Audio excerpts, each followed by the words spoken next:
कैलस virus corona रे, धोखा कैलस वायरस कोरोना रे।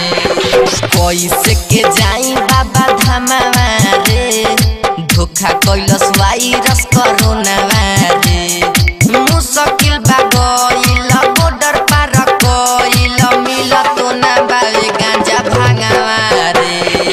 कैसे के जाई बाबा धामा रे, धोखा कैलस वायरस कोरोना रे। कैसे के जाई बाबा धामा रे, धोखा कैलस virus DJ Vikas Muzaffarpur, DJ विकास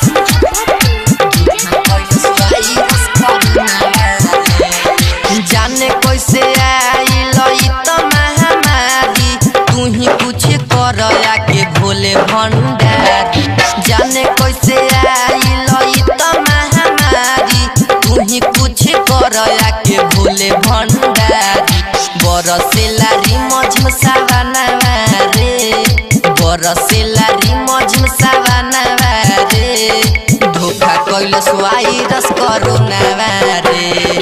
कैसे के जाई बाबा धामा रे, धोखा कैलस वायरस कोरोना रे।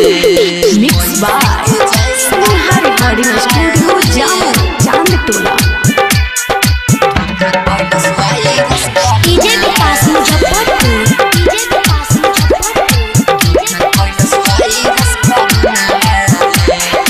राइटर सुजीत कहे रहुए बचाई, मुन्ना राजा कैसे जलावा चढ़ाई। मंटू मतलबी कहे रहुए बचाई, लखन बिट्टू कैसे जलावा चढ़ाई।